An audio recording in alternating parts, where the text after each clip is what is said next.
Hi everyone, कैसे आप सब। Welcome to the biology by future doctor. आज पढ़ते हैं transcription and translation within the few minutes. Okay, let explain transcription. Transcription का मतलब क्या होता है। सबसे पहले डीएनए हमारे सेल में प्रेजेंट होता है which is the double standard. Okay, DNA is the double standard होता है। तो जो भी जेनेटिक इन्फॉर्मेशन है, अगर डीएनए से एमआरएनए में कन्वर्ट होता है, अगर if the DNA get converted into the mRNA, that mRNA कौन सा कितना स्टैंडर्ड होता है, single standard. MRNA is the single standard होता है। एमआरएनए सिंगल स्टैंडर्ड होता है। सो एमआरएनए से डीएनए से एमआरएनए की तरफ जब इन्फॉर्मेशन जाती है तो इसे क्या कहते हैं, ट्रांसक्रिप्शन कहते हैं। और ट्रांसक्रिप्शन कहाँ होता है, this is a important factor. Transcription occurs in the nucleus. Nucleus के अंदर ही होता है। For example, if this is a eukaryotic cell and this is the nucleus, so within the nucleus the chromosome is present in the double stranded form and it get converted into the single stranded mRNA. This phenomena is called as transcription. Hope you understood what is transcription is.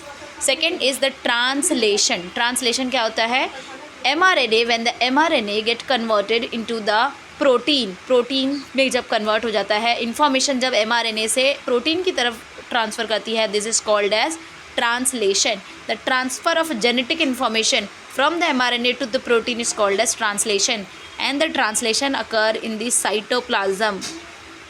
If this is a cell and having the nucleus, then after the DNA converted into the mRNA, then the mRNA get out from the nucleus. nucleus से जो mRNA होता है वो बाहर आ जाता है, and then mRNA के ऊपर क्या होता है, mRNA के ऊपर, अब आपको ट्रांसलेशन एक्सप्लेन करती हूँ किस तरीके से ये होता है। एमआरएनए जैसे न्यूक्लियस से बाहर आता है, साइटोप्लाज्म पर सिंगल स्टैंडर्ड है, इसके ऊपर आरआरएनए आ जाता है। जो आरआरएनए, जो दो सब यूनिट होते हैं आरआरएनए के, एक लार्जर सब यूनिट और एक स्मॉलर सब यूनिट, ये क्या हो जाता है, आरआरएनए हो जाता है।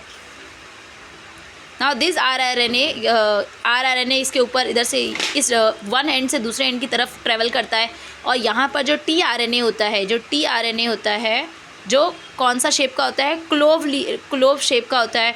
टीआरएनए क्या करता है, यहाँ पर अमीनो एसिड लेकर आता है और फिर क्या होता है, इस तरीके से ट्रांसलेशन का प्रोसेस होता है। सो यहाँ पर सेंट्रल डोग्मा भी पढ़ते हैं हम कि अगर इन्फॉर्मेशन डीएनए से एमआरएनए की तरफ जाती है तो इसे क्या कहते हैं, ट्रांसक्रिप्शन कहते हैं। If the information flow from the mRNA to the protein, then it is called as translation कहते हैं। But if the DNA gets converted to the DNA, double standard DNA get converted to the double standard DNA only, this is called as replication. हम कहते हैं ना ये इसका replica है, so that is this is a replication. I hope you understood the lecture. अगर आपको इससे और इन्फॉर्मेशन वीडियो चाहिए, so do like and subscribe, and there are also video available, go and check it.